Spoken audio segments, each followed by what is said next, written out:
SP Ananya Sharma ने कुछ समय निकालने का फैसला किया था अपनी बहन आर्या की शादी की खरीदारी के लिए। लाल सफेद सलवार सूट, बालों में ढीली टोटी और आंखों में हल्की मुस्कान, कंधे पर छोटा बैग, हाथ में खरीदारी की लिस्ट।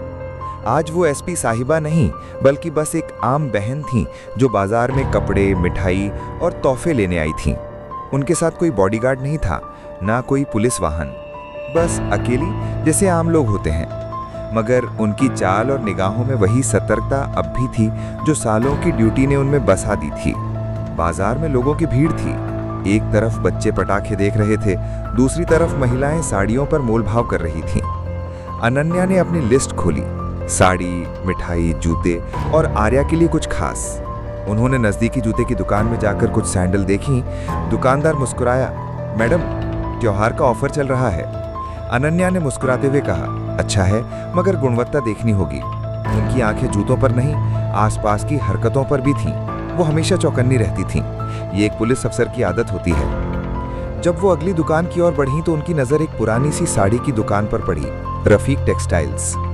दुकान बाहर से सामान्य दिखती थी, लेकिन अंदर कुछ अजीब था। 4-5 आदमी मोबाइल में कुछ कर रहे थे, पर खरीदारी नहीं। उनकी बातें दबे स्वर में थीं और एक बार नजर पड़ते ही उन्होंने सिर झुका लिया। अनन्या ने हल्की भौएं चढ़ाई। मन में ख्याल आया, ये ग्राहक नहीं लगते, कुछ तो गड़बड़ है। वो दुकान में चली गई। अंदर हवा भारी थी, जैसे किसी ने हड़बड़ी में कुछ छुपाया हो। काउंटर पर बैठा दुकानदार रफीक, 45 साल का, चेहरे पर बनावटी मुस्कान, बोला, आइए मैडम, हमारे पास बहुत सुंदर साड़ियां हैं, हाथ से बनी, अभी नया माल आया है। अनन्या ने मुस्कुराते हुए कहा, अच्छा दिखाइए। उन्होंने एक नीली साड़ी उठाई, लेकिन उनकी नज़र पीछे के कमरे की ओर थी, जहां दरवाज़ा थोड़ा खुला था और अंदर 3 आदमी कुछ फाइलें और पैकेट छांट रहे थे। एक ने फुसफुसाया, जल्दी करो, डेटा ट्रांसफ़र खत्म होने वाला है। अनन्या का दिल एकदम सतर्क हो गया। उन्होंने साड़ी को हाथ में रखते हुए पर्स से एक छोटा सा माइक्रो रिकॉर्डर निकालकर ऑन कर दिया। वो बिल्कुल सामान्य ढंग से व्यवहार कर रही थी, मगर उनके हर हाव भाव में सतर्कता झलक रही थी। भैया, ये साड़ी कितने की? अब मैडम, बस 60,000, लेकिन आपके लिए डिस्काउंट। अचानक अंदर से आवाज आई, नेटवर्क कनेक्ट नहीं हो रहा, जल्दी करो वरना पकड़े जाएंगे। अनन्या का दिल कह उठा, तो ये कुछ डिजिटल ट्रांसफर कर रहे हैं, कौन सा नेटवर्क? अनन्या ने अपनी आवाज शांत रखी, भैया वो पीछे का कमरा दिखाइए ना, वहां से तो कुछ और साड़ियां रखी हैं शायद। रफीक झिझक गया, वो वहां थोड़ा स्टॉक फैला हुआ है मैडम, आप यहीं देख लीजिए। क्यों, पीछे क्या रखा है? बस कुछ पुराने बंडल हैं। अनन्या ने हल्की मुस्कान दी, ठीक है, मैं खुद देख लेती हूँ। उन्होंने एक कदम बढ़ाया। रफीक ने रास्ता रोक लिया, मैडम वहाँ भी सफाई चल रही है। अनन्या की आंखें तेज हो गई, सफाई या कुछ और? रफीक के माथे पर पसीना झलक गया। अंदर से आवाज आई, फाइलें बंद करो, कोई आ गया है। अनन्या ने साड़ी को मेज पर रखा और एक झटके में दरवाजा खोल दिया। अंदर 3 लोग थे, लैपटॉप, नकली पासपोर्ट, विदेशी लेबल वाले पैकेट और कोडेड दस्तावेजों के साथ। ये क्या है? उन्होंने कड़क आवाज में पूछा। एक आदमी हड़बड़ा गया, आप कौन हैं? अनन्या ने अपना आईडी कार्ड दिखाया, SP Ananya Sharma, crime branch. सन्नाटा छा गया, कमरे में हवा जैसे जम गई हो। तीनों आदमी एक दूसरे को देखने लगे। एक ने फुसफुसाया, भाई कैमरा ऑन है क्या? अनन्या ने अपनी जेब से मोबाइल निकाला। स्क्रीन पर लाइव रिकॉर्डिंग चल रही थी। सबूत इकट्ठा हो चुका है, अब बताओ ये पैकेट कहाँ भेजने थे? पहला आदमी बोला, मैडम हम तो बस डिलीवरी एजेंट हैं, हमें नहीं पता अंदर क्या है। झूठ बोल रहे हो, इस पैकेट पर कोड लिखा है IS 2025 दिल्ली, इसका मतलब क्या है? उनकी आवाज में वो ठंडक थी जो किसी अपराधी की रीढ़ तक कांप जाए। दूसरा आदमी दरवाजे की ओर बढ़ा, लेकिन अनन्या ने कदम बढ़ाकर रास्ता रोक लिया। रुको, नहीं तो गोली चलानी पड़ेगी। दुकानदार रफीक कांपता हुआ बोला, मैडम गलती हो गई, हमें किसी ने पैसे देकर ये काम कराया, हम नहीं जानते वो कौन थे। नाम बताओ। हमसे मोबाइल पर बात होती थी, कोड नेम Z9। अनन्या ने फौरन नोट किया। उनकी उंगलियां अब मोबाइल पर एक विशेष ऐप चला रही थी जो इंटेलिजेंस डिवीजन नेटवर्क ट्रैकर था। कुछ सेकंड में एक पिंग आया। उनका दिल जोर से धड़क उठा, तो ये ISI नेटवर्क का लोकल ऑपरेशन है। तभी बाहर से 2 लड़के दुकान की ओर भागे। एक ने अंदर झांक कर कहा, रफीक भाई जल्दी निकलो, पुलिस आ गई। अनन्या ने तुरंत पिस्तौल निकाली, कोई नहीं हिलेगा। बाहर की भीड़ चौंक गई। कई लोग पास आकर देखने लगे। क्या हुआ मैडम? अनन्या ने कड़क स्वर में कहा। सब लोग पीछे हट जाएं, पुलिस ऑपरेशन चल रहा है। भीड़ छट गई, लेकिन अंदर माहौल और तनावपूर्ण हो गया। तीनों संदिग्ध धीरे धीरे पीछे हटने लगे। अनन्या ने अपने ब्लूटूथ डिवाइस से थाने संपर्क किया। Code red, market zone 3, Rafiq textiles. 3 संदिग्ध विदेशी नेटवर्क से लिंक्ड, तुरंत बैकअप भेजो। रेडियो में आवाज आई, मैम 5 मिनट लगेंगे। अनन्या ने कहा, मेरे पास 5 मिनट नहीं है। एक संदिग्ध ने अचानक टेबल से कुछ फेंका। धुआं बम। धुआं फैलते ही अनन्या ने आंखें ढकी और दीवार के पीछे झुक गईं। उसी पल एक व्यक्ति भागने लगा। अनन्या ने तेजी से पीछा किया, गलियों में भीड़ के बीच से निकलते हुए। वो आदमी एक गली में मुड़ा, लेकिन अनन्या ने उसकी चाल पहचान ली। रुक जाओ। वो नहीं रुका। अनन्या ने पास पड़ी लकड़ी की बेंच से छलांग लगाई और उसे गिरा दिया। आदमी जमीन पर गिरा, हाथ से पिस्तौल छूटी। अनन्या ने हथकड़ी लगाते हुए कहा, अब भाग कहाँ रहा है? दूसरे 2 संदिग्धों को दुकान में मौजूद लोगों ने रोक लिया था। पुलिस की सायरन आवाज अब नजदीक आ रही थी।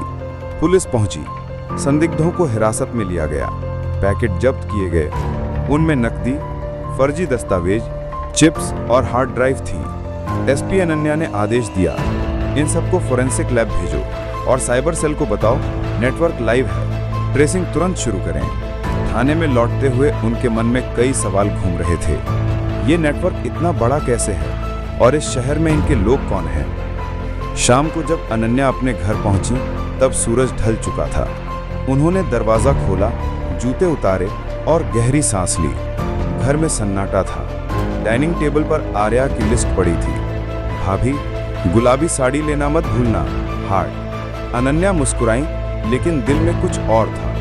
बाजार का वो दृश्य, वो लोग, वो नेटवर्क। तभी उनका मोबाइल वाइब्रेट हुआ। संदेश आया। उनकी आंखें चौड़ी हो गईं। वो ठिठक गईं। मोबाइल स्क्रीन पर फिर वही संदेश झिलमिला रहा था। कमरे में हवा जैसे ठहर गई। उन्होंने तुरंत ट्रेसिंग ऐप खोली। सिग्नल विदेशी था पर एन्क्रिप्टेड। अनन्या ने धीरे से कहा, तो ये खेल अभी खत्म नहीं हुआ। रात गहराती जा रही थी। घर की लाइट बंद थी। सिर्फ लैपटॉप की नीली रोशनी कमरे में चमक रही थी। एसपी अनन्या शर्मा अपनी कुर्सी पर बैठी थीं, आंखें स्क्रीन पर जमी। सामने वही कोडित संदेश झिलमिला रहा था। उन्होंने अपने साइबर टीम को फोन लगाया। एसीपी रणवीर को बोलो, उस नंबर का रूट ट्रेस करो। ये लोकल नहीं, इंटरनेशनल प्रॉक्सी लग रहा है।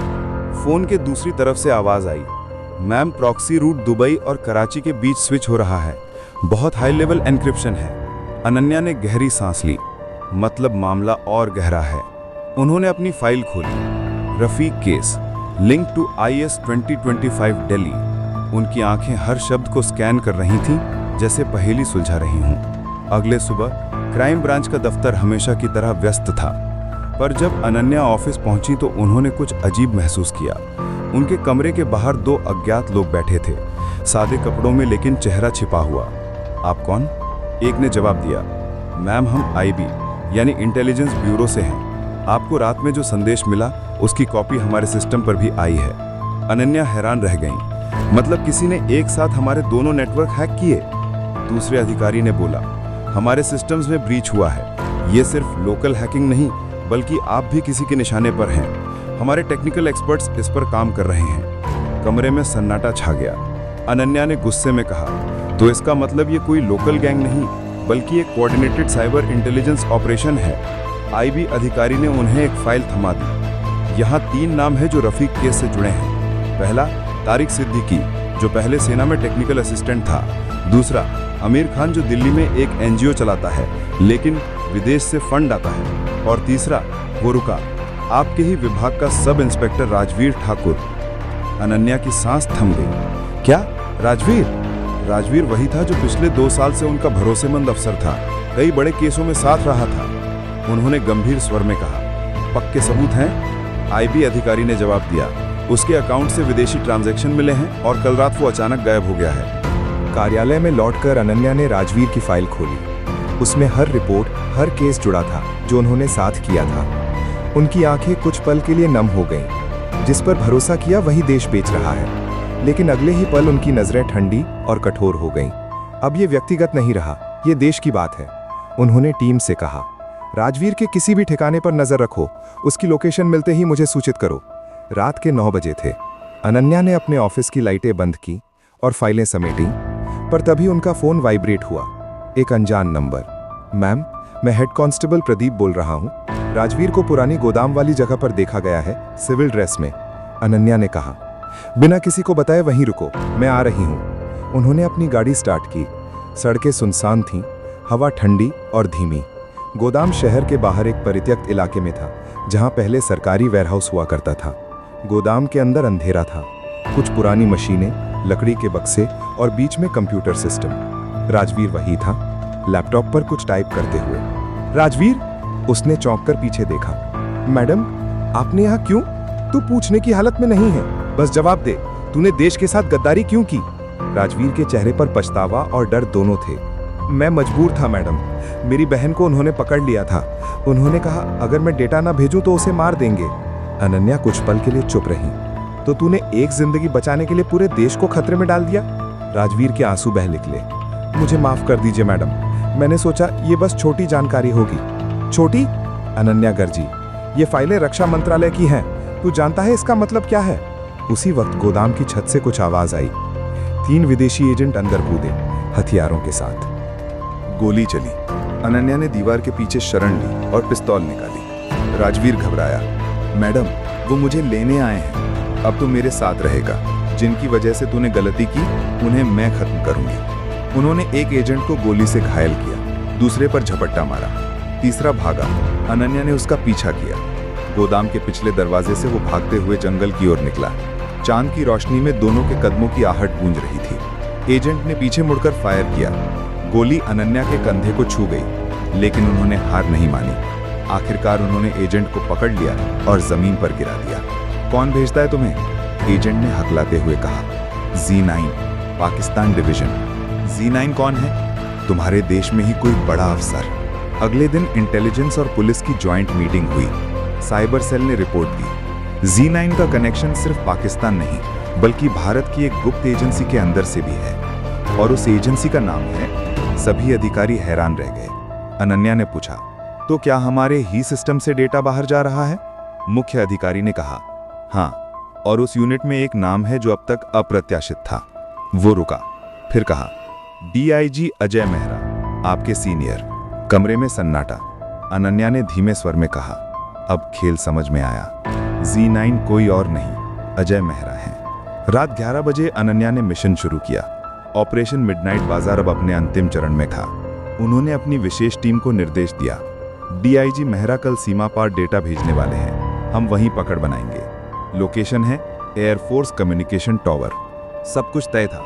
अनन्या ने बुलेट प्रूफ जैकेट पहनी, गाड़ी में चढ़ी और धीमे से बोली, अब या तो मैं गिरूंगी या गद्दार। टावर की छत पर रात का सन्नाटा था।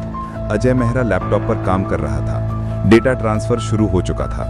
वो बोला, बस 10 सेकंड और, फिर ये देश मेरे कब्जे में नहीं रहेगा। अनन्या की आवाज गूंजी, और 10 सेकंड बाद तुम जेल में रहोगे। अजय मुड़ा। अनन्या, तुम? हाँ, तुम्हारी ही टीम की अफसर जिसने तुम्हारा असली चेहरा देख लिया। अजय ने हंसते हुए कहा, देशभक्ति भी एक भ्रम है अनन्या, सिस्टम सड़ा हुआ है, मैं बस अपना हक ले रहा हूं, और मैं वो अफसर हूं जो इस सड़े सिस्टम में भी सच्चाई की आखिरी उम्मीद है। गोली चली, दोनों में भिड़ंत हुई। लैपटॉप गिरा, डेटा ट्रांसफर रुक गया। अजय भागने की कोशिश में छत के किनारे तक पहुंचा। अनन्या ने पकड़ लिया। सब खत्म मेहरा, तेरा खेल अब जनता के सामने होगा। अजय चिल्लाया, तुम नहीं समझती, ये लड़ाई देश से नहीं सिस्टम से है, और सिस्टम सुधारने के लिए गद्दारी नहीं, हिम्मत चाहिए। एक झटके में अनन्या ने उसे काबू कर लिया। अगली सुबह अखबारों की सुर्खियां थीं। SP अनन्या शर्मा ने देश के भीतर के गद्दार का भंडाफोड़ किया, अंतर्राष्ट्रीय जासूसी रैकेट ध्वस्त। राजवीर को निलंबित कर दिया गया, लेकिन अनन्या ने सिफारिश की। उसने गलती की, मगर दिल से देशभक्त था, उसे सुधारने का मौका मिलना चाहिए। प्रधानमंत्री कार्यालय से उन्हें सम्मानित किया गया, पर अनन्या के चेहरे पर कोई अभिमान नहीं था। वो घर लौटी, चाय का कप लिया और बालकनी में बैठ गई। हवा में वही शांति थी जो हर तूफान के बाद आती है। उन्होंने धीरे से कहा, देश की सुरक्षा कभी एक केस नहीं होती, ये हर सांस में निभाने वाला वादा है। दूर कहीं मंदिर की घंटी बजी। और एसपी अनन्या शर्मा की आंखों में वही सुकून झलका जो सिर्फ एक सच्चे रक्षक के दिल में होता है।